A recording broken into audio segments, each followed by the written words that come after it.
The noon sun blazed like molten copper over Arroyo Blanco, baking the red dust until it shimmered in waves. Cole Tanner rode his dappled gray horse, Smoke down the main street with the same deliberate indifference he'd carried through a dozen frontier towns.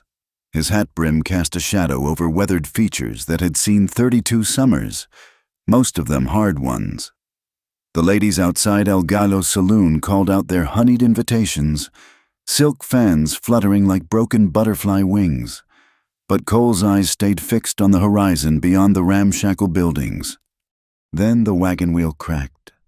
The sound split the air like a rifle shot. A cart, loaded with cornmeal, tilted dangerously, its axle separated from the wheel hub. In the driver's seat, a woman fought to control the spooked mule while preventing the entire load from spilling into the street. Her blue cotton dress was already dusty, sleeves rolled up to reveal sun-browned arms, and damp tendrils of dark hair escaped from beneath her simple bonnet. She cursed fluently in both Spanish and English, her voice carrying the musical accent of old New Mexico. Cole reined in Smoke without conscious thought. Man and horse stopped as one, and for a moment, the street seemed to hold its breath. Someone laughed from the boardwalk, one of the ranch hands lounging outside the general store. "Well, look at that. Boys." The cowboy ignored every woman on the street until he halted at the sight of her. The words rippled through the small crowd like wind through wheat, half mocking, half curious. Cole paid them no mind. He'd learned long ago that frontier towns fed on gossip the way cattle fed on grass. He swung down from the saddle, his spurs singing a metallic tune against the packed earth. The woman he could see now, she was young. Perhaps 25, had managed to calm the mule, but stood glaring at the broken wheel as if her fury alone could mend it. "Ma'am," Cole said, touching the brim of his hat. Up close, he could see the fine lines around her eyes that spoke of both laughter and sorrow. "Looks like you could use a hand." She turned those eyes on him, brown as good coffee and twice as strong. "I can manage," she said, pride stiffening her spine even as sweat beaded on her forehead. Cole studied the damage with a practiced eye. The wooden spokes had separated from the iron rim where the fastening pins had worked loose, common enough on these rough roads. "If you hold the frame steady, I can lift the axle back into place. Just holler when you see it line up with the socket." For a moment, she seemed ready to refuse. Then practicality won over pride. "Very well," she said, moving to brace the wagon bed. The gathered crowd grew larger. Misses. Patterson from the boarding house whistled low, and the postal clerk's daughter peered around her mother's skirts. Cole ignored them all, focusing on the weight of the axle against his shoulder.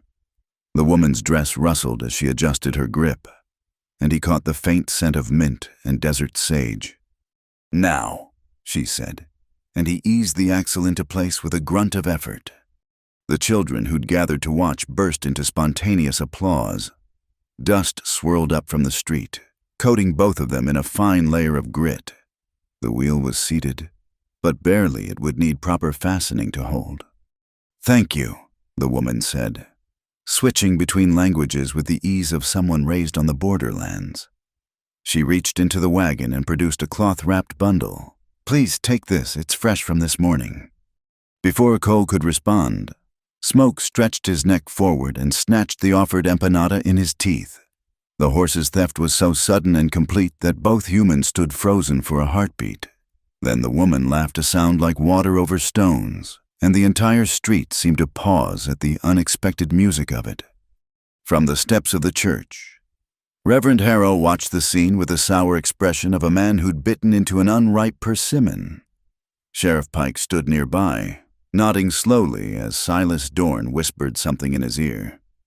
Dorn, the railroad company's man, had arrived in Arroyo Blanco 3 months ago with talk of progress and prosperity. Most folks knew that meant trouble for anyone whose land lay along the proposed route. "Looks like that wheel won't make it far," Cole observed, studying the loose fastening. "I could wrap it with some leather to hold until you get to a blacksmith." He began unbuckling his gun belt, intending to use the leather strap as a temporary binding. The woman's eyes danced with suppressed mirth. "You'll lose your pants without that belt, senor." It was Cole's turn to feel heat rise in his face, and not from the sun. They both laughed then, the sound strange and wonderful in the dusty afternoon. It was the kind of laugh that made suspicious people more suspicious and lonely people more lonely. "I've got rope in my saddlebags," he said finally, retrieving a length of well-oiled hemp. As he worked to secure the wheel, she held the rim steady, and their hands occasionally brushed. Each touch was like static electricity before a storm. "I'm Cole Tanner," he said as he pulled the last knot tight. "Isabella Reyes," she replied. "My ranch is 3 miles north, near Willow Creek." Cole knew the area good bottomland with access to water. Exactly the kind of place the railroad would want for their water stations and stockyards. He also knew the Reyes ranch by reputation, a modest but well-positioned spread that had been in the same family since before the Treaty of Guadalupe Hidalgo. "This wheel won't hold for long," he said. "I could ride along. Make sure you get home safe." Isabella hesitated, studying him with those coffee-dark eyes. Trust came hard in the territories, especially for a woman alone. But something in Cole's manner, perhaps the gentle way he handled his horse, or the fact that he'd helped without being asked, seemed to decide her. "There's a dust storm building," she said, nodding toward the western horizon where the sky had taken on an ominous yellow tinge. "I'd be grateful for the company." They set out together, Cole riding alongside the wagon, alert for any sign of the wheel giving way. The road wound through stands of piñon and juniper, past sandstone formations carved by wind and time into fantastic shapes. They talked of small things: the price of grain, the shortage of good fence wire, the new strain of drought-resistant corn the Mexican farmers were trying. Each sentence was brief, but the silences between them were comfortable rather than awkward. As they neared the Reyes ranch, Cole noticed fresh boot prints near the irrigation ditch, too new to have been made before the morning dew. And definitely not Isabella's size. He filed the observation away without comment. The ranch house came into view, adobe walls the color of the surrounding earth, a pitched tin roof that would sing in the rain. If rain ever came. The fence sagged in places, and Cole could see where the acequia, the irrigation channel, had partially collapsed. It was the kind of slow deterioration that crept up on a place when there weren't enough hands to tend it. "Would you care for some water?" Isabella asked as they pulled up to the house. "Or lemonade, I made some this morning." Cole accepted gratefully. His throat parched from the dust. She served it in ceramic cups with small chips on the rim. The lemonade tart and sweet with a hint of mint. They stood in the shade of the portal, the covered porch that ran along the front of the house, and for a moment the world seemed to slow down. When it came time to leave, Cole found himself reluctant, but the sun was sliding toward the western mesas, and he had no legitimate reason to stay longer. As he mounted Smoke, he took one last look at the collapsed section of acequia and made a mental note to check the hardware store for repair supplies. The ride back to town seemed longer than it should have. The dust storm Isabella had predicted was building in earnest now, turning the air thick and oppressive. Cole pulled his bandana up over his nose and gave Smoke his head, trusting the horse to find the way. Back at El Gallo, the evening crowd was already gathering. The piano player was warming up with scales that sounded like a cat walking on broken glass. Cole tied Smoke to the hitching post and went inside. But the whiskey tasted flat and the jokes fell on deaf ears. His mind kept returning to a blue dress and brown eyes and the way Isabella Reyes had laughed when his horse stole her empanada. That night, as thunder rumbled across the desert without bringing rain, Cole lay on the narrow bed in his rented room and listened to the wind rattle the shutters. The mocking phrase from the afternoon echoed in his head like a half-remembered song. The cowboy ignored every woman on the street until he halted at the sight of her. It should have been funny. It should have been nothing more than frontier wit, forgotten as soon as the next scandal came along. But as Cole stared at the water-stained ceiling and thought about fresh boot prints by an irrigation ditch, he had the unsettling feeling that those words might turn out to be either a prophecy or a curse. Cole Tanner had learned early that a man who couldn't stay put was a man who couldn't get hurt. He'd grown up on a hardscrabble farm in Missouri, the youngest of 4 boys, watching his father break his back in spirit against rocky soil that yielded more stones than crops. At 13, Cole had hired on with a cattle drive heading up the Chisholm Trail, and he'd never looked back. The trail had been his education. He'd learned to read the sky for weather, the ground for water, and men's faces for trouble. By 17, he was carrying a gun through the range wars, though he used it more for show than shooting. He'd been lucky, or maybe careful enough to avoid killing anyone. But he'd seen plenty of dying. Once in a blizzard outside Dodge City, he'd held a partner's hand while the man froze to death, unable to move him to shelter. Another time, a stray bullet from a saloon brawl had caught him in the shoulder, leaving a puckered scar that ached when the weather changed.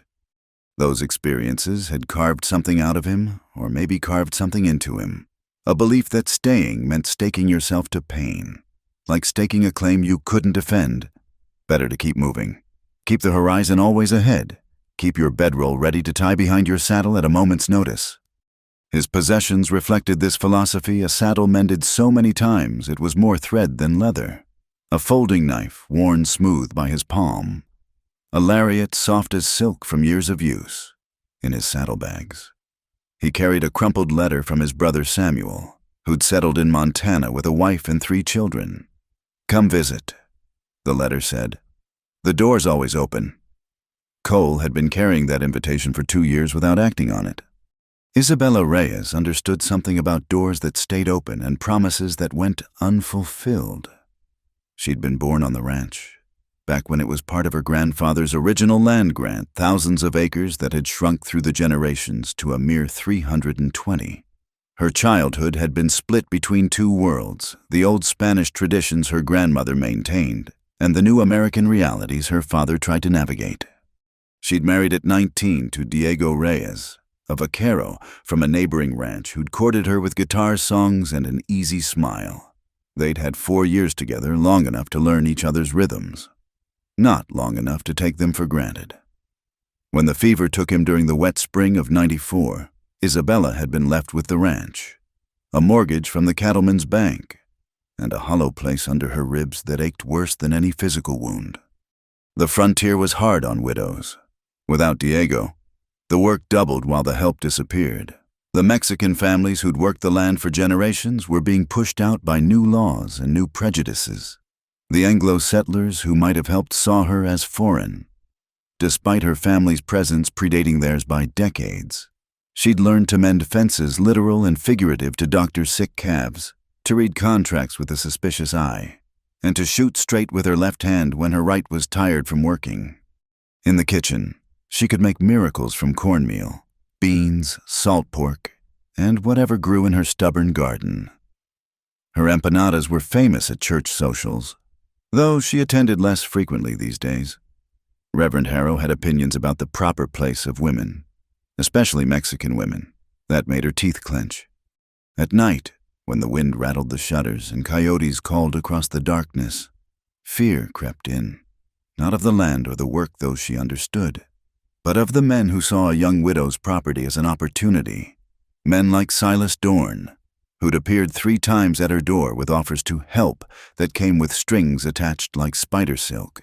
Men like Sheriff Pike, who enforced the law selectively, depending on the color of your skin and the weight of your purse. The morning after meeting Cole, Isabella had found fresh surveyor's stakes near her irrigation ditch. She'd pulled them up and burned them, but they'd reappear like mushrooms after rain. Someone was measuring her land, planning something, the railroad. Probably Dorn had mentioned it casually, the way a cat might casually mention birds. That afternoon, she was surprised to see Cole Tanner riding up the dusty path to her ranch. He touched his hat brim, that same gesture from yesterday, and she noticed how his horse responded to the slightest shift of his weight, the mark of a man who spent more time in the saddle than on foot. "Ma'am," he said, "I was in the hardware store and noticed they had some good lumber for fence posts. Thought you might could use help with that section near the acequia." Isabella knew charity when she saw it, and her pride bristled. But there was something in the way he said it matter of fact, like he was discussing the weather, that made it easier to accept. They worked through the afternoon, replacing rotted posts and restringing wire. Cole worked steadily, efficiently, without the need for constant chatter that some men had. When he did speak, it was to ask her opinion on the fence height or to point out where rabbits had been digging under. As the sun peaked, she brought out water and fresh tortillas. They sat in the shade of a cottonwood, and she found herself telling him about the surveyor's stakes. His face didn't change, but she saw his jaw tighten. "Dorn's been busy all over the valley," he said finally, "buying up water rights, making offers on land. The railroad needs water for the steam engines. Lots of it." "This land has been in my family for 70 years, Isabella said. "My grandfather fought for it. My father improved it. I won't be the one to lose it." Cole nodded slowly. "I knew a family in Kansas. Similar situation. Railroad wanted their creek access. When they wouldn't sell..." He trailed off, but his meaning was clear. That evening, as Cole prepared to leave, Isabella made a decision. "Would you consider staying on for day work? I can't pay much, but there's meals and a place in the barn." He looked at her for a long moment, and she saw something shift in his eyes, a door opening just a crack. "I usually move on after harvest season," he said carefully. "That's months away," she replied. "A lot can happen in months." Cole thought about the letter in his saddlebags, about his brother's open door in Montana. Then he looked at Isabella Reyes, standing straight-backed despite the weariness he could see in the line of her shoulders, and made a choice he didn't fully understand. "I'll stay a while," he said. Neither of them smiled. It was too serious a moment for that. But something eased in Isabella's face, and something settled in Cole's chest. As he led Smoke to the barn, he caught himself whistling a habit he'd thought lost years ago. In town, Silas Dorn sat in the back room of the Cattleman's Bank, reviewing maps with Sheriff Pike. "The Reyes property is key," he was saying. "Without access to Willow Creek, the whole spur line becomes unprofitable." "She's stubborn," Pike said, cleaning his fingernails with a penknife. "And now she's got help." "The drifter." Dorn smiled thinly. "Drifters drift. That's what they do. We just need to give him a reason to drift sooner rather than later." Outside, the first stars were appearing in the desert sky, at the Reyes Ranch. Cole spread his bedroll in the barn loft, listening to the horses shift and stamp below. Through the gaps in the boards, he could see light from the house windows. He thought about Isabella working by lamplight, probably mending or going over accounts, that determined set to her jaw he'd noticed when she talked about her land. For the first time in years, the thought of moving on didn't bring relief. It brought something else, a hollow feeling, like hunger, but not quite. He'd felt it before, always pushed it down, saddled up, found a new horizon. But tonight, with the smell of hay and horses around him and the distant sound of Isabella's dogs barking at the moon, he let himself feel it fully. Maybe staying still wasn't the same as being staked down. Maybe it was more like planting something, seeing if it would grow. The thought scared him more than any gunfight he'd ever faced. But for Isabella Reyes, with her coffee-dark eyes and her refusal to bend, he was willing to try.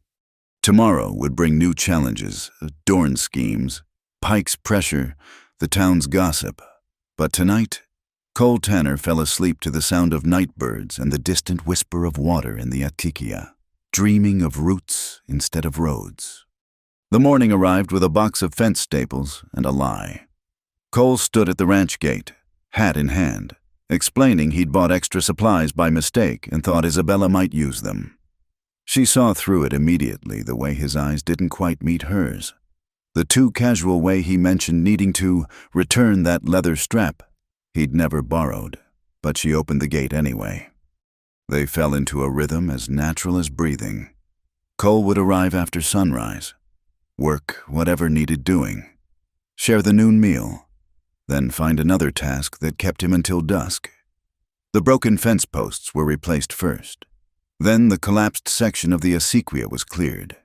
Each completed job revealed two more that needed attention, and neither of them mentioned how convenient that was.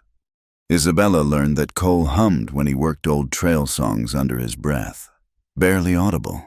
She learned he was left-handed but shot right, that he tested every board before trusting his weight to it, that he could calm a spooked horse with just the tone of his voice. Small things that shouldn't have mattered but somehow did. Cole discovered that Isabella sang in Spanish when she thought no one was listening, lullabies and old ballads that floated through the kitchen window. He noticed how she touched her wedding ring when worried, how she could calculate supplies in her head faster than he could on paper, how she faced into the wind instead of turning away from it. On Saturday, the weekly market brought them both to town. Isabella sold eggs and preserves from a small table, while Cole picked up grain at the feed store. He was loading sacks when he noticed Sheriff Pike talking to Isabella, standing too close, his hand gesturing toward her property. Cole found himself walking over before he'd made a conscious decision to move. "Morning, Sheriff," he said pleasantly, positioning himself between Pike and Isabella. "Hot day for standing in the sun." Pike's eyes narrowed.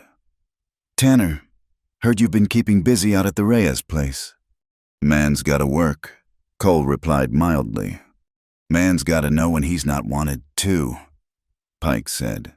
He touched his hat brim mockingly to Isabella and sauntered off. Isabella's hands were steady as she counted change for a customer, but Cole saw the white knuckles where she gripped the table edge. "He's been suggesting I might have tax problems," she said quietly. "Strange how I've never had tax problems before." That afternoon, Thomas Edison, the young postal clerk everyone called Tom, slipped them a note while pretending to browse Isabella's preserves. His boyish face was serious as he whispered, "Saw papers in the mail. Railroad companies filing claims on abandoned properties. You're not on the list yet, but thought you should know." The market wound down as the heat peaked. Cole helped Isabella load her wagon, their hands brushing as they lifted boxes. Each accidental touch was like lightning before rain bright, electric, dangerous. On the ride back, they stopped to water the horses at a stream. The cottonwoods provided shade, and for a moment, they stood side by side watching the water ripple over stones. "My husband liked this spot," Isabella said suddenly. It was the first time she'd mentioned him directly to Cole. He said the sound reminded him of music. Cole waited, understanding that sometimes the best response was silence. "He was a good man," she continued. "Gentle, maybe too gentle for this land." She picked up a smooth river stone, turned it over in her hands. "I used to think that was weakness. Now I think maybe it was just a different kind of strength. Takes strength to be gentle when the world's trying to make you hard," Cole said. She looked at him then, really looked at him, and he felt exposed in a way that had nothing to do with the physical. "Is that why you drift to keep from getting hard?" The question cut deep, but clean. "Maybe," he admitted, "or maybe I'm just scared of turning soft." They stood there, two people caught between running and staying, until the horse's restless stamping broke the spell. That evening, as they unloaded the wagon, a Chinese man appeared at the gate.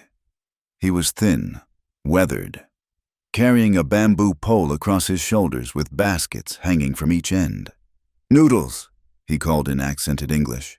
"Fresh noodles, vegetables." Isabella invited him in. Curious. Cole recognized him from town Lincoln Chang, who'd been a railroad cook before starting his traveling food business. They watched, fascinated, as he prepared a simple meal with practiced efficiency. The strange, long noodles unlike anything they'd seen. "You work railroad before?" Lincoln asked Cole as they ate. "Cattle drives, mostly." Cole replied, "You?" 10 years laying track," Lincoln said, "until Bones got too old. Now I cook, travel, listen." He paused meaningfully. "Railroad men still talk to old Lincoln. They say Mr. Dorn making big plans. Water rights, they say, government contracts. Isabella and Cole exchanged glances. Information was currency on the frontier, and Lincoln had just paid for his meal twice over. After the noodle seller left, they sat on the portal watching the sunset paint the mesas purple and gold. Cole was teaching Isabella to tie different knots: bowline, clove hitch, slip knot, while she shared Spanish phrases. Corazon, she said, as his hands guided hers through a complicated loop. Heart. Corazon, he repeated, the word clumsy on his tongue. Esperanza, hope. Esperanza. This one came easier. Hogar, she said finally, very quietly. Home. Cole's hands stilled on the rope. The word hung between them like dust motes in the fading light. He thought of all the places he'd laid his head under stars, in barns, in anonymous boarding houses, and wondered if home was a place or a person or just a feeling you chased across the territories like a ghost. Sunday brought mandatory church attendance. Isabella wore her best dress, still simple, but pressed and clean. Cole had brushed his hat and beaten the dust from his jacket. They didn't ride together, that would have been too much for the gossips, but he timed his arrival to help her down from the wagon. Reverend Harrow's sermon focused on knowing one's place in God's order. His pale eyes fixed on Isabella frequently, especially when he spoke about the dangers of pride and the importance of accepting guidance. Cole felt his jaw clench tighter with each pointed reference. After service, the congregation gathered outside. Some greeted Isabella warmly, old friends of her family, mostly. Others stood in clusters, whispering behind gloved hands. Cole noticed how she held her head high, smiled at everyone equally, refused to be diminished. Benedict Arnold, the ironically named blacksmith everyone called Ben Walker, approached Cole. He was a massive man, dark as seasoned oak, with one finger missing from a forge accident. "You shoe that gray of yours yourself?" he asked. "Usually," Cole admitted.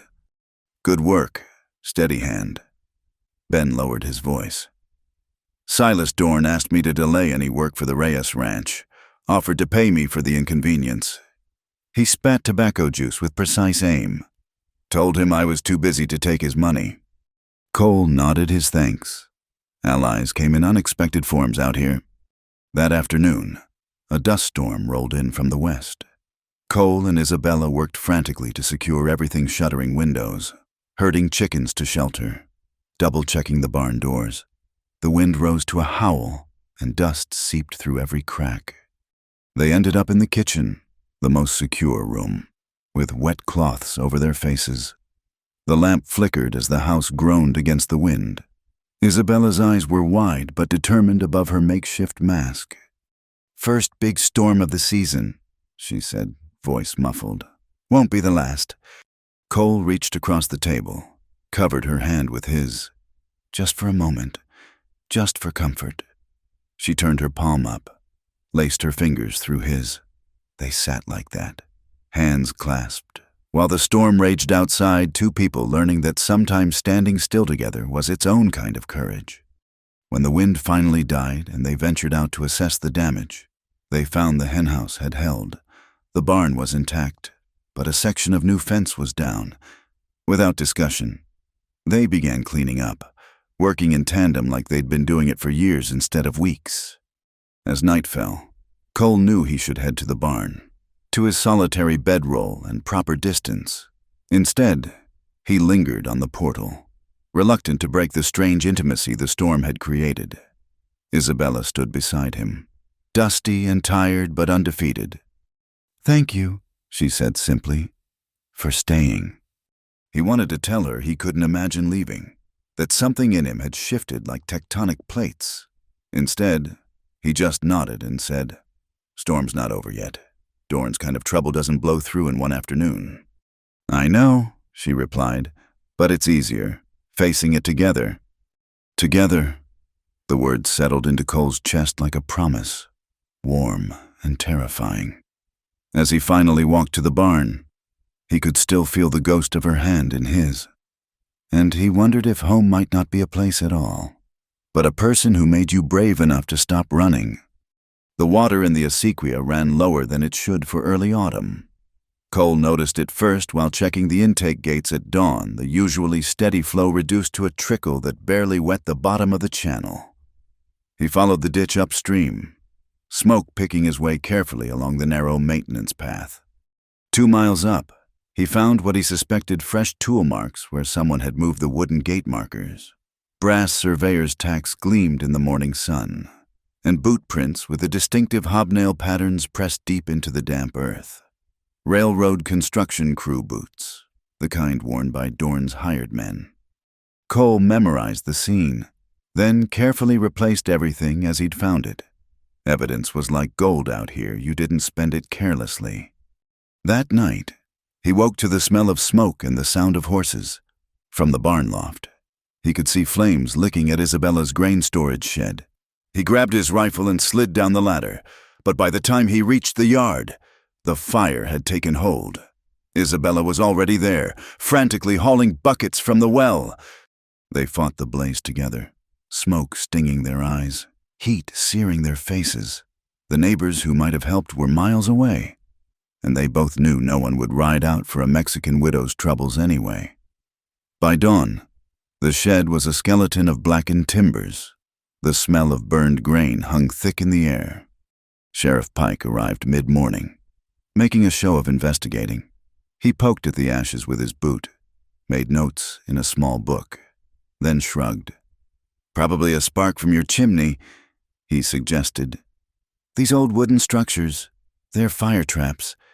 Maybe you should consider selling, getting something safer in town." Isabella's eyes flashed. "That shed was 50 feet from any chimney. Sheriff."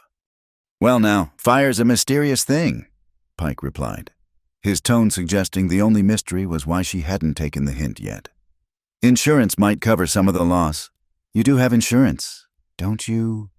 After he left, Cole showed Isabella what he'd found near the ruins, a glass bottle that had held kerosene, its cork still smellable despite the fire.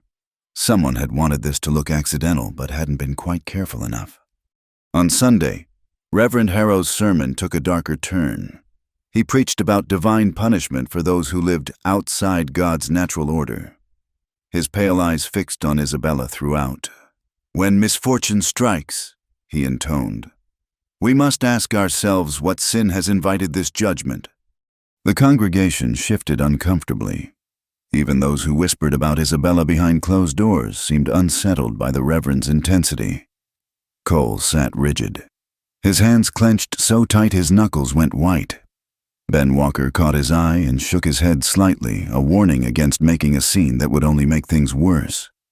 The rumors spread like wildfire, the cowboy who'd been spending his nights at the widow's ranch, the impropriety of it all, the clear signs of God's displeasure.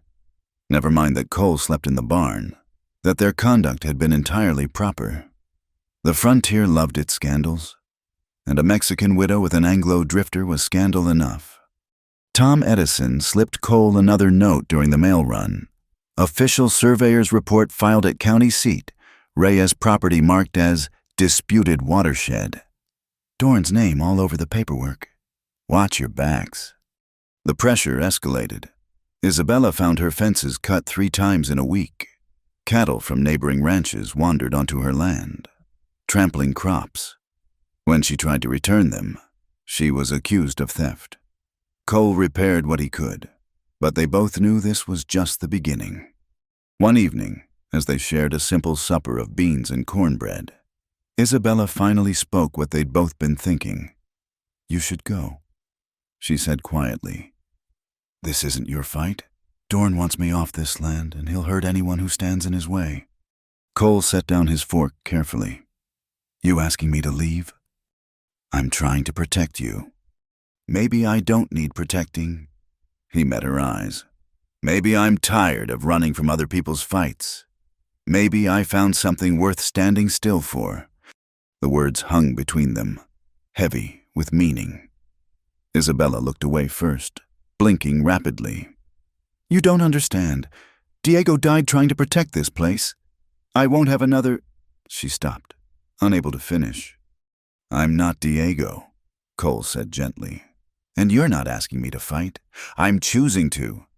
That night, sleep eluded them both. Cole lay in the barn, listening to every sound, rifle within reach. In the house, Isabella sat by her window, Diego's photograph in her lap, trying to reconcile the past she'd loved with the future she was starting to imagine. Dawn brought a new crisis. 20 of Isabella's horses had vanished in the night, including her prize breeding mare. The corral gate hadn't just been opened, it had been cut clean through with wire snips. Cole saddled Smoke and picked up the trail, following hoof prints mixed with boot marks across the desert. He found the horses scattered in a box canyon 10 miles out, along with 2 of Dorn's men who were busy changing brands with a running iron. Cole watched from the ridge, memorizing faces, then circled back to town for witnesses. But when he returned with Ben Walker and Lincoln Chang, the men had vanished, leaving only the horses and the smell of singed hair. They drove the herd back slowly, Cole riding point while Isabella brought up the rear. Halfway home, she suddenly laughed, a sound bitter as alkali water. They're not even trying to hide anymore, she said. They want me to know it's them, want me to know I can't prove it. That evening brought an unexpected visitor. Margaret Fuller, the Ute woman everyone called Aunt Willow, appeared at the gate like smoke. She was ancient, her face creased as a dried apple, but her eyes were sharp as obsidian. She'd known Isabella's grandmother, had helped deliver Isabella into the world. "Show me the water," she commanded without preamble. They walked to the acequia in the fading light. Aunt Willow studied the flow, tasted the water, examined the plants growing along the banks. "Finally," she grunted. "Someone's built a dam upstream. Not a big one, just enough to steal half your water without killing the flow entirely. Smart, evil, but smart." She sketched a map in the dirt, showing them a place where the creek narrowed between 2 ridges. Old Ute hunting trail runs along the north side, hidden from the main road. That's where you'll find your missing water. As she prepared to leave, the old woman gripped Isabella's hands. "Your grandmother was a fighter. Quiet fighter, but strong. She knew when to bend so she wouldn't break." Her dark eyes shifted to Cole. "And she knew when to trust a man who'd stand beside her. Don't let pride make you stupid, child." After she left, Cole and Isabella sat on the portal in silence. The stars emerged one by one, like holes poked in black canvas. Somewhere in the distance, a coyote called to its pack. "I'll ride out tomorrow," Cole said finally. "Find that dam." "We'll ride out," Isabella corrected. "It's my water they're stealing." He started to protest, then saw the set of her jaw and knew better. They were past the point where he could protect her by keeping her safe at home. The only protection now was in facing the threat together. As he walked to the barn, Cole felt the weight of what was coming. Dorn had moved from harassment to outright theft, from intimidation to destruction. The next escalation would be violence, real violence, the kind that left men dead and women weeping. He'd seen it before in other places, other fights over land and water and power. But for the first time in his drifting life, Cole Tanner had something worth fighting for. Not just the land, though he'd come to love the harsh beauty of this place. Not just the principle, though justice mattered. He had Isabella brave, stubborn, beautiful Isabella, who made him want to be the kind of man who stayed. Tomorrow they'd find the dam. Tomorrow they'd gather evidence. Tomorrow they'd take the next step in a dance that could only end with someone leaving either Dorn in defeat or Isabella in surrender. Cole cleaned his rifle methodically, checked his ammunition, sharpened his knife. He wasn't a violent man by nature, but he was a practical one.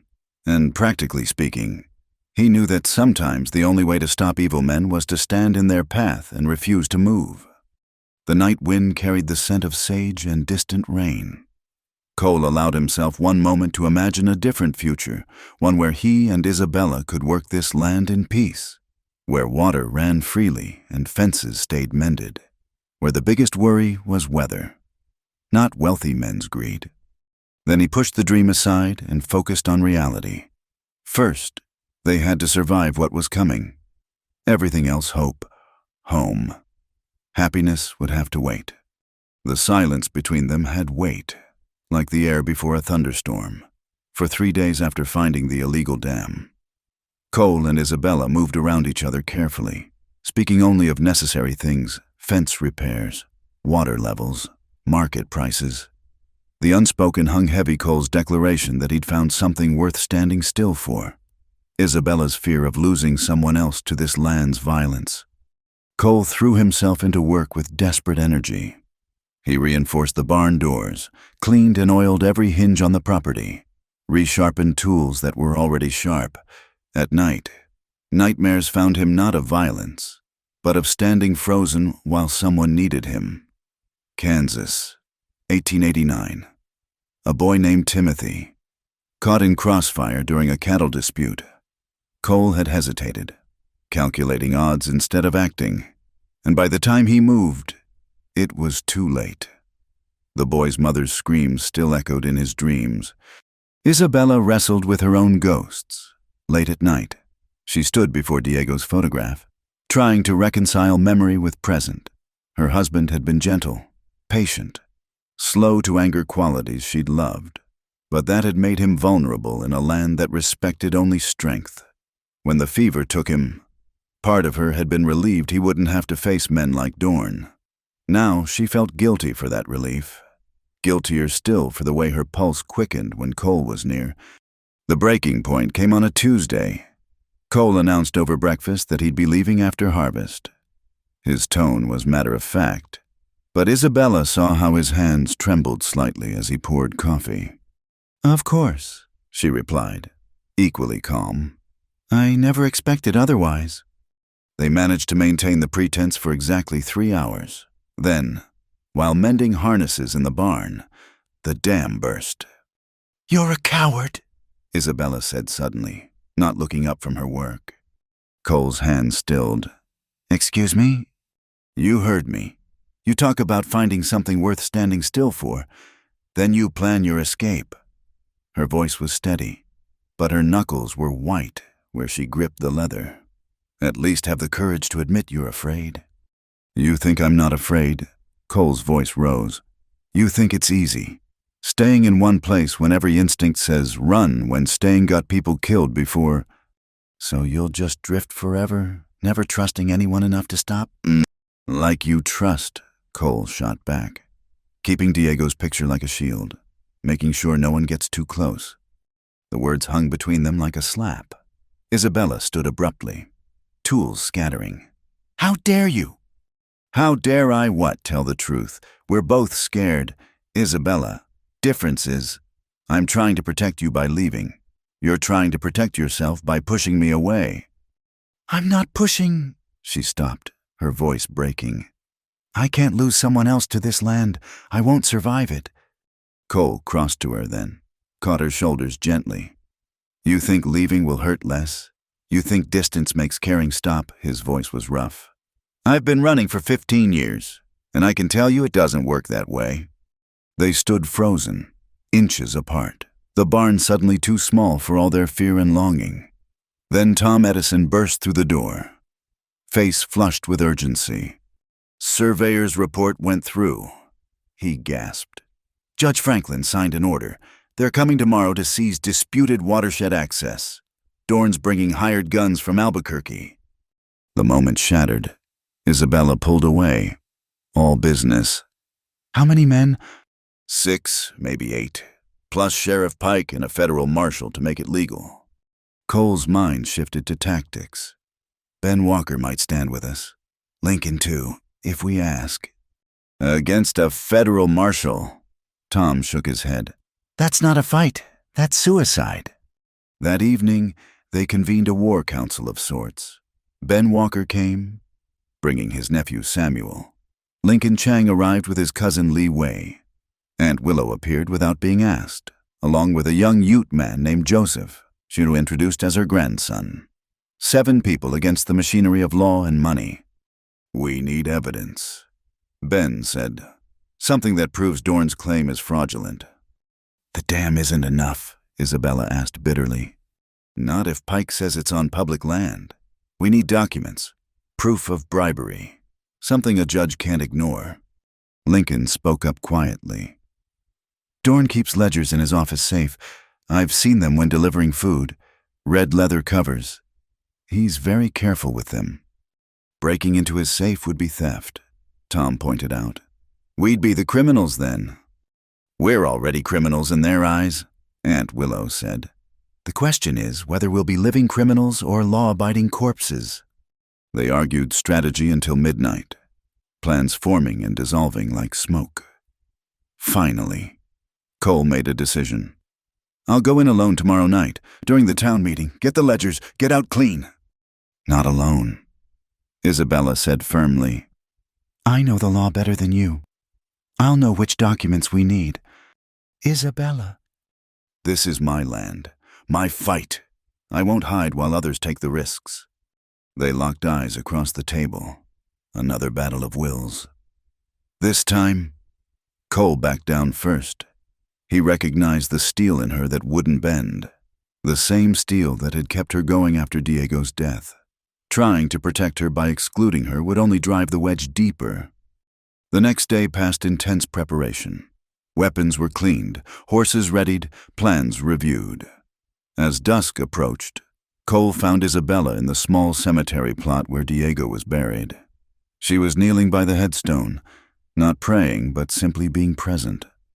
I used to come here to ask him what to do, she said without turning. But the dead don't give advice, do they?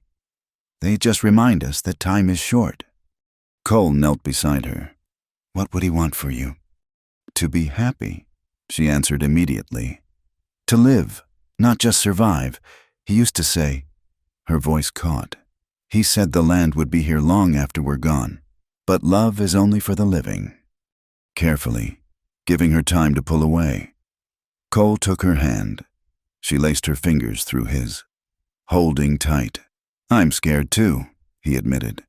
Scared of staying, scared of losing you, scared of not being enough when it matters. Then be scared with me, she whispered. But don't leave. Please don't leave.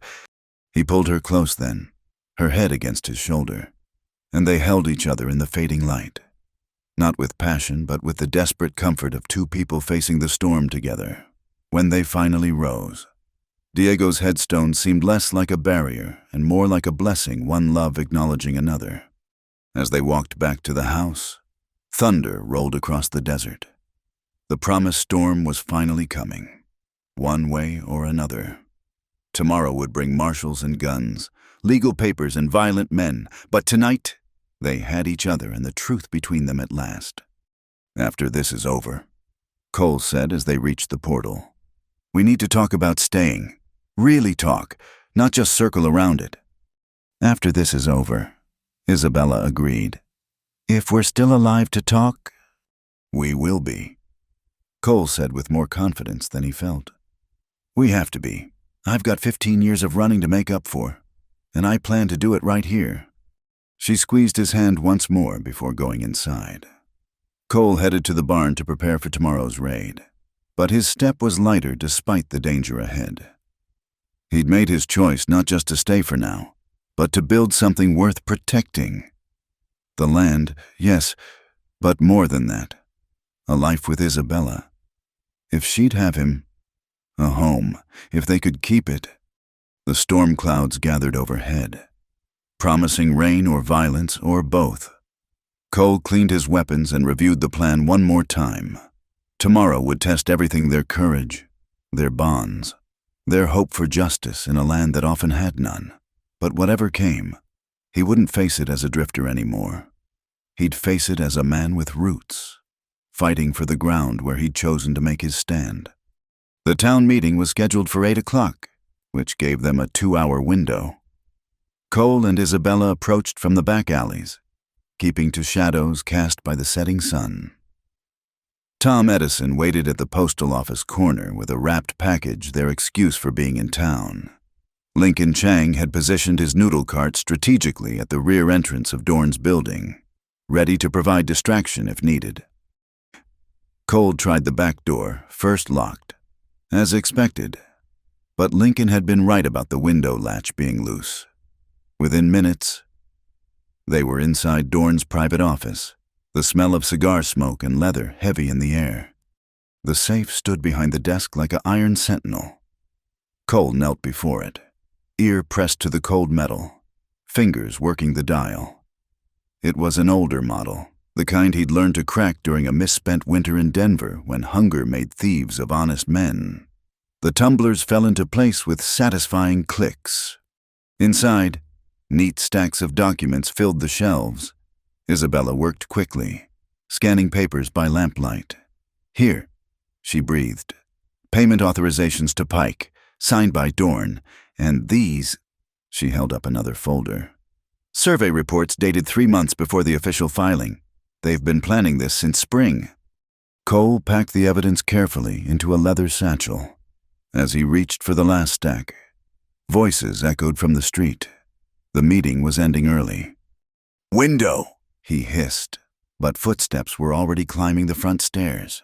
They'd never make it unseen. Isabella's mind worked fast. She grabbed the satchel and shoved it at Cole. "Hide, I'll buy time." Before he could protest, she walked boldly to the office door and opened it just as Dorn reached for the handle. "Mr. Dorn," she said pleasantly, though Cole could hear the steel underneath. "I've been waiting for you." Dorn's eyes narrowed. "Mrs. Reyes, my office is closed." "I've come to discuss your offer." She moved into the hallway, forcing him to step back. "About my water rights, I've reconsidered." Cole crouched behind the desk, every muscle tense. Through a crack in the door, he could see Isabella playing a dangerous game, keeping Dorn's attention while maneuvering him away from the office.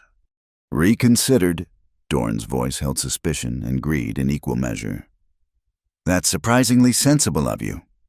I'm a practical woman, Mr. Dorn, but I have conditions. Shall we discuss them somewhere more comfortable, the hotel restaurant? Perhaps." "My office will do fine." "I'd prefer neutral ground," Isabella interrupted smoothly. "Unless you want to discuss this tomorrow, with lawyers present." Dorn hesitated. The promise of victory warred with suspicion on his face. Finally, greed won. "Very well, the hotel, but this better not be a waste of my time." Their footsteps receded down the stairs. Cole waited another agonizing minute before slipping out the window. Satchel clutched tight. He dropped into the alley where Lincoln waited with apparent calm. "She's buying you time," Lincoln said quietly. "Ben's at the courthouse? Go." Cole ran through darkening streets, the evidence burning against his ribs. The courthouse was officially closed, but Ben had connections, a cousin who cleaned the building and hadn't locked the rear entrance. Judge Harrison, the circuit judge who'd just arrived for quarterly session, had a reputation for honesty that even Dorn's money hadn't been able to corrupt. They found Harrison in his temporary chambers, dining alone on cold chicken and whiskey. He was a small man with sharp eyes that missed nothing, including the mud on Cole's boots and the urgency in Ben's face. "Gentlemen," he said mildly, "I assume this isn't a social call." Cole spread the documents across the judge's table, explaining quickly. Harrison examined each paper with methodical care, occasionally making notes. When he reached the predated surveys, his eyebrows rose. "This is serious evidence of fraud," he said finally, "but obtaining it through theft, respectfully." "Your Honor."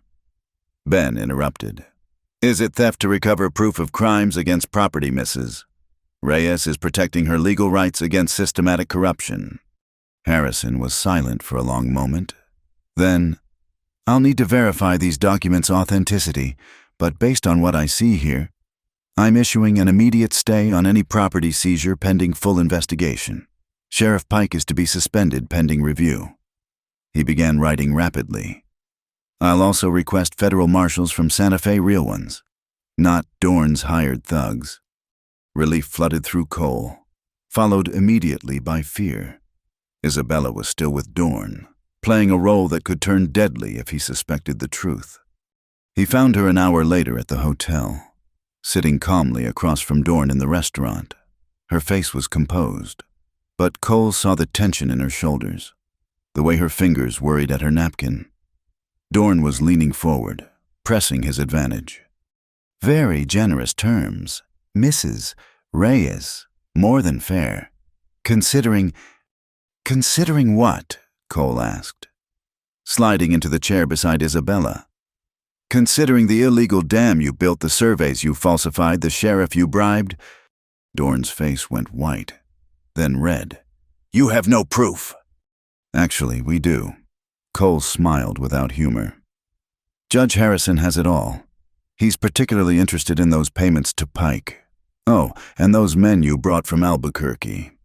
They might want to leave town before the real federal marshals arrive." For a moment, Cole thought Dorn might lunge across the table.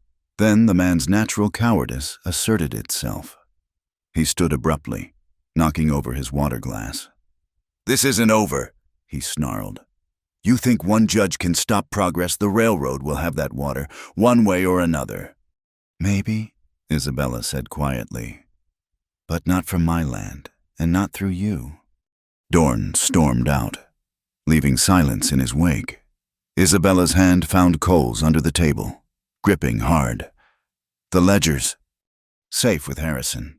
He's issuing papers now." Cole studied her face. "That was dangerous. What you did." "Everything we do now is dangerous." She met his eyes. "But I'm tired of being afraid, tired of waiting for the next attack. If we're going to fight, let's fight." They left the hotel together, walking openly down Main Street. Let the gossips talk. Let them see the Mexican widow and the Anglo drifter side by side. The time for hiding was over. Back at the ranch, their small army gathered for news. When Cole explained what had happened, Tom let out a whoop that could probably be heard in town. Even Aunt Willow smiled, a rare sight that transformed her weathered face. "Don't celebrate yet," Ben warned. "Dorn's not the type to give up easy, and he's got resources we don't." As if to underscore his point, riders appeared on the horizon, 6 men, moving fast. Cole reached for his rifle, but Isabella stopped him. "Wait, look at the lead rider." It was Sheriff Pike, but his badge was gone and his face looked haggard. He reined up at the gate, hands carefully visible. "Judge wants to see you both," he said without preamble. "Now." Dorn's at the courthouse with lawyers from Denver. They're challenging the stay order. Cole and Isabella exchanged glances. The battle wasn't over, it was just beginning, but as they saddled their horses, Cole felt something he hadn't experienced in years, hope backed by determination. They had evidence, allies, and most importantly, each other. "Whatever happens," Isabella said as they prepared to ride, "I'm glad you stayed." "I haven't stayed yet," Cole corrected gently. "But I'm not going anywhere, win or lose. This is my fight now, too." They rode toward town as the first stars appeared. 2 people who'd found each other in the harsh beauty of the frontier, ready to face whatever came next. The easy part was over. Now came the test of whether justice could prevail in a land where money usually wrote the laws. But Cole had learned something in his weeks at the Reyes Ranch. Sometimes the most important battles weren't won with guns or gold, but with the simple courage to stand your ground and refuse to be moved. And standing beside Isabella, he felt more unmovable than the mesas themselves. The dawn after the courthouse confrontation brought unexpected joy. Word spread through the valley like wildfire. The illegal dam had been demolished by federal marshals, and water flowed freely in the acequias once more. Isabella stood at the edge of her irrigation ditch, watching the life-giving stream return to its rightful course. Tears ran down her cheeks, but they were tears of relief. "It's like the land can breathe again," she whispered. Cole stood beside her, hat in hand, understanding the weight of this moment. Around them, neighbors who had suffered in silence began arriving: the Garcias, the Washingtons, the Chen family, all small farmers who'd watched their crops wither while Dorn's interests thrived. Now they cheered and embraced, united by shared victory.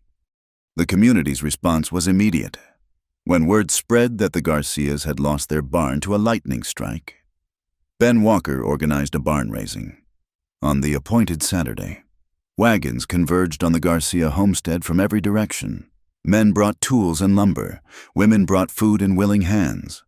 Children ran between the workers, carrying water and nails. Cole found himself leading a team of men raising the main support beams. His voice rang out with the traditional calls, ready, lift, hold steady, as massive timbers rose against the sky.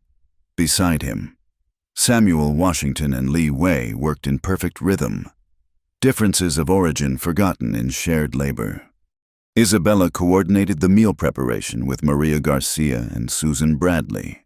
Tables made from planks and sawhorses groaned under the weight of dishes: tamales, fried chicken, Chinese noodles, cornbread, pies of every description. The mingled aromas created a uniquely American feast, frontier style. "Never thought I'd see the day," Maria said quietly, watching Cole joke with her husband in mixture of English and Spanish. "Your cowboys change things around here." "He's not my," Isabella began automatically, then stopped. The pretense seemed silly now. "Yes," she said simply. "He has." As the sun peaked, Reverend Harrow arrived unexpectedly. The crowd grew quiet, uncertain of his intentions. He'd been notably absent from community gatherings since the trial. Now he stood awkwardly at the edge of the celebration, his usual commanding presence diminished. "I've come to offer my assistance," he said stiffly, "and to perhaps say a few words when the barn is complete, if that would be welcomed." The silence stretched until Ben Walker stepped forward. "Every pair of hands is welcome. Reverend, plenty of work for all." Harrow removed his black coat, rolled up his sleeves, and joined the work. It was strange seeing him sweat alongside men he'd condemned from the pulpit. But gradually the awkwardness eased. When young Tom Edison slipped and nearly fell from a beam, it was Harrow who caught him, steadying the boy with surprising strength.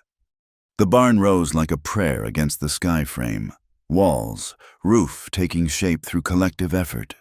As the sun began its descent, the structure stood complete, needing only time and weather to settle it properly into the landscape. Harrow called for attention, and the crowd gathered.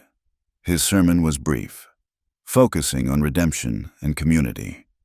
"I have been misguided," he admitted, the words clearly difficult. "I confuse the laws of man with the will of God. Today, I see as true work neighbors helping neighbors, regardless of origin or station." He paused, looking directly at Isabella and Cole. "I ask your forgiveness for my blindness." The apology wasn't complete, might never be complete, but it was a beginning. The community applauded, not for eloquence, but for the courage it took to admit error publicly. As evening fell, lanterns were lit and music began. Someone produced a fiddle, another a guitar. Lincoln Chang surprised everyone with a flute made from bamboo, its notes weaving through the Western melodies like silk through cotton. Children danced while adults clapped time, and, for a few hours, the harsh realities of frontier life seemed distant. Cole had been practicing his dancing with Isabella's patient instruction. Now, as a waltz began, he offered his hand formally. "May I have this dance, Mrs. Reyes?" "You may, Mr. Tanner," she replied, smiling at his solemn courtesy. They moved together under the stars, his step still uncertain but improving. Around them, other couples joined mixed pairs that would have scandalized the town weeks ago. Ben Walker danced with Aunt Willow, her ancient grace making his massive frame seem lighter. Tom Edison nervously approached the Chen's eldest daughter, bowing awkwardly before leading her into the dance. "Look what you've built," Cole murmured in Isabella's ear. "We built," she corrected. "None of this happens with just one person." The celebration continued late into the night. But eventually wagons began departing, families calling out thanks and farewells. Cole and Isabella helped clean up, working alongside the Garcias until the new barn stood clean and ready for use. On the ride home, they stopped at the rise overlooking the valley. Moonlight silvered the acequia, flowing full and strong. In the distance, lights twinkled from scattered homesteads, each one representing a family that would sleep better knowing justice had prevailed. "My grandfather used to say the water would remember its path," Isabella said softly. "That no matter how men tried to change its course, eventually it would find its way home." "Like people," Cole added, understanding flowing between them. Back at the ranch, they tended the horses in companionable silence. The past weeks had forged new patterns. Cole no longer asked permission for small tasks, moving through the space with the confidence of belonging. Isabella no longer stiffened when he stood close, their movements choreographed by growing familiarity. As they finished in the barn, Cole caught Isabella's hand. "I've been thinking about what Aunt Willow said, about knowing when to trust." Isabella waited, her face tilted up toward his in the lantern light. "I trust you," he continued, "with more than just my life, with my future, with the parts of me I've kept locked away so long I'd forgotten they existed." "Cole!" "Let me finish, please." He took a breath. "I'm not good with words like this, but I need you to know staying here isn't about the land or the fight anymore. It's about you, about us, about the life we could build if you'll have me." Isabella reached up, touched his face gently. "You beautiful, stubborn fool. Don't you know you've been home since the day you stopped for a broken wagon wheel? I was just waiting for you to see it." He kissed her then, under the rafters of the barn that smelled of hay and horses and home. It was a kiss that promised tomorrows, that acknowledged yesterdays, that sealed the present moment in certainty. When they finally parted, both were breathless. "There's still Dorn to deal with," Isabella said practically, though her eyes shone. "He won't give up easily." "I know, but that's tomorrow's fight." Cole pulled her close again. "Tonight, let's just be grateful for what we have." They walked to the house together, no longer maintaining the fiction of separate quarters. On the portal, they sat close, watching stars wheel overhead. The desert night wrapped around them coyote songs, wind whispers, the distant call of an owl, all the sounds of home. In town, changes rippled outward like water from a thrown stone. Pike's badge went to Tom Bradley. Young but honest, the town council, shamed by recent events, voted to dig a new community well. Ben Walker hung a new sign, "Walker's Forge All Welcome." Even the church seemed brighter, as if admitting error had cleaned windows long grimy with judgment. But the biggest change was in Cole himself. The restlessness that had driven him for 15 years had quieted, replaced by something deeper and more sustaining. He'd found his place not just geographically, but spiritually. The man who'd ignored every woman on the street had stopped for the right one, and in stopping, had found himself. As they prepared for bed in the house that was now truly theirs to share, Isabella showed Cole a letter that had arrived that day. "From the territorial governor," she said, "commending our courage in exposing corruption. He wants to meet us." Cole smiled. Politicians, they always show up after the fight's won. Still, it's good to have allies in high places, especially with Dorn still out there. "We'll face him when he comes," Cole said with quiet confidence. "Together." "Together," Isabella agreed. And the word held all their hopes for the future, a future no longer bounded by fear or solitude, but expansive as the western sky. Dawn broke gentle over the Reyes ranch, painting the adobe walls gold and warming the earth that had seen so much struggle. Cole stood on the portal, coffee steaming in his hands, watching Isabella gather eggs from the henhouse. The simple domesticity of the scene still caught him by surprise, how natural it felt, how right. "Breakfast is ready," she called, and he smiled at how those ordinary words could sound like music. Inside, the kitchen smelled of fresh tortillas and bacon. Cole had added touches of his own, a coffee grinder from Denver, new shelves he'd built himself, hooks for cast iron pans. The space had evolved from hers to theirs without conscious planning, each addition a small declaration of permanence. As they ate, Cole placed a small cloth bundle on the table. "Found something for you in town yesterday." Isabella unwrapped it carefully, revealing 3 items, a leather pouch containing his saved wages, a new lock for the ranch gate, and a simple silver ring he'd fashioned himself from a railroad spike salvaged from the demolished dam. "It's not much," he began, suddenly uncertain, "but that spike came from something that tried to divide us, and I thought—" "It's perfect," Isabella interrupted, her eyes bright. She understood the symbolism transformation. Redemption, something meant for destruction, reformed into a promise. Cole took her hand, the words he'd rehearsed fleeing his mind. "Isabella Reyes, you turned a drifter into a man with roots. You gave me reason to stop running.